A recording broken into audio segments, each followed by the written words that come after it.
ಅಮ್ಮ ಆದಿಶಕ್ತಿ ದುರ್ಗಾ ಪರಮೇಶ್ವರಿ ರುದ್ರಮಾಂಕಾಳಿ ಗ್ರಾಮದಲ್ಲಿ ಜಲವನ್ನು ನೋಡಿ ನೆಲೆಗೊಂಡಿರ್ತಕ್ಕಂಥ ಗ್ರಾಮದೇವರ ಅಷ್ಟಪಾದಕ್ಕೆ ತಲೆ ತಗ್ಗಿಸಿಕೊಂಡು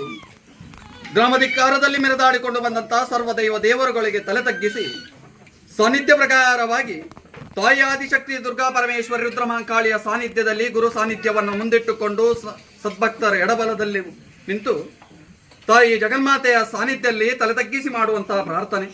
ಅಮ್ಮ ಜಗಜ್ಜಾನಿ ಜಗನ್ಮಾತೆ ಜಗದೀಶ್ವರಿ ಆದಿಮಾಯ ಆದಿಶಕ್ತಿ ತ್ರೈಲೋಕ್ಯ ಜನಿ ತ್ರೈಲೋಕ ಮಾತೆ ಅಮ್ಮ ಆದಿಶಕ್ತಿ ದುರ್ಗಾ ಪರಮೇಶ್ವರಿ ಏನೋ ಕೆಳಲೋಕದಲ್ಲೇ ಓಂಕಾರ ಸ್ವರೂಪಿಣಿಯಾಗಿ ಆವಿರ್ಭವಿತಳಾಗಿ ಕೆಳಲೋಕವನ್ನೇ ಬಿಟ್ಟು ಮೇಲಮೋ ಮಂಡಲಕ್ಕೆ ಹೋಗುವಂತಹ ಸಮಯ ಸಂದರ್ಭ ಸೃಷ್ಟಿ ಸ್ಥಿತಿ ಲಯ ಕಾರ್ಯಕ್ಕಾಗಿ ಬ್ರಹ್ಮ ವಿಷ್ಣು ಮಹೇಶ್ವರರನ್ನ ಸೃಷ್ಟಿಸಿ ಕಷ್ಟ ಕಾಲದಲ್ಲಿ ಕರೆಯಿರಿ ಮಕ್ಕಳೇ ಬಂದು ಸಲಹುತ್ತೇನೆ ಎನ್ನುವಂತ ವಾಗ್ದಾನವನ್ನ ಕೊಟ್ಟಂತ ತಾಯಿ ನೀವಾಗಿದ್ದೀರಿ. ಕಾಲ ಕಳೆಯುವಂತಹ ಸಂದರ್ಭ ಯುಗ ಉರುಳುವಂತಹ ಕಾಲ ದುಷ್ಟ ದಾನವರ ಉಪಟಳವೇ ಹೆಚ್ಚಾಗುವಂತಹ ಸಮಯದಲ್ಲಿ ಬ್ರಹ್ಮ ವಿಷ್ಣು ಮಹೇಶ್ವರ ತಿರುಮೂರ್ತಿಗಳ ಅಮ್ಮ ಎನ್ನುವಂತ ಮರೆಗೆ ಹೋಗೊಟ್ಟು ಬಂದಂತ ತಾಯಿ ದಾನವರನ್ನ ಮರ್ದನ ಮಾಡಿ ದೇವಾನುದೇವತೆಗಳಿಗೆ ತಾನಿದ್ದೇನೆ ಎನ್ನುವಂತ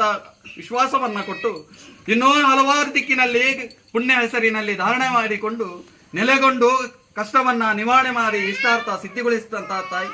ಈ ರಾಜ್ಯದಲ್ಲಿ ಗ್ರಾಮ ದೇವರಿಗೆ ಭೇಟಿ ಕೊಟ್ಟು ಸಾನ್ನಿಧ್ಯದಲ್ಲಿ ಯಾವ ಕಾಲದಲ್ಲಿ ನೆಲೆಗೊಂಡಿದ್ದೀರ ತಾಯಿ ನೋಡಿದ ಕಣ್ಣಿಲ್ಲ ಕೇಳಿದ ಕಿವಿ ಇಲ್ಲ ಅಂದಿನಿಂದ ಇಂದಿನವರೆಗೂ ಆರಾಧನೆ ಮಾಡಿಕೊಡುವಂತಹ ಗುರು ಸಾನ್ನಿಧ್ಯ ಮಣ್ಣು ಇದುವೆ ಶಕ್ತಿ ನೀವೇ ಎನ್ನುವಂತಹ ತೀರ್ಮಾನ. ನವರಾತ್ರಿಯ ಪುಣ್ಯ ದಿನದಂದು ವಿಜಯದಶಮಿ ಅಂತ ಪುಣ್ಯ ದಿನದಂದು ಸದ್ಭಕ್ತರು ಸೇರಿಕೊಂಡು ಗುರು ಸಾನ್ನಿಧ್ಯವನ್ನ ಮುಂದಿಟ್ಟುಕೊಂಡು ವರ್ಷ ಪ್ರತಿ ಆಗುವಂತಹ ಸೇವೆಯನ್ನ ಕೊಡಬೇಕು ಎನ್ನುವಂತಹ ಆಸೆ ಇಳಿದಂತಹ ಹೊತ್ತು ಆ ಪ್ರಕಾರವಾಗಿ ಸಾನ್ನಿಧ್ಯವನ್ನು ಶುದ್ಧೀಕರಿಕೆ ಮಾಡಿ ಸಾನ್ನಿಧ್ಯದಲ್ಲಿ ಷೋಡಶೋಪಚಾರ ಸೇವೆಗಳನ್ನ ಮಾಡಿ ತಾಯಿಯನ್ನ ಕರುಡಿನ ಮುಖೇ ನಮಗೆ ಬರಮಾಡಿಸಬೇಕು, ಸತ್ಯದ ನುಡಿ ಧರ್ಮದ ವಾಕ್ಯವನ್ನ ಕೇಳಬೇಕು ಎನ್ನುವಂತ ಅಭಿಲಾಷೆ ತಾಯಿ. ಆ ಪ್ರಕಾರವಾಗಿ ಮಾನವ ಜನ್ಮ ಜನಾಂಗದಲ್ಲಿ ಮಾಡಿದಂತಹ ಷೋಡಶೋಪಚಾರ ಸೇವೆಗಳಲ್ಲಿ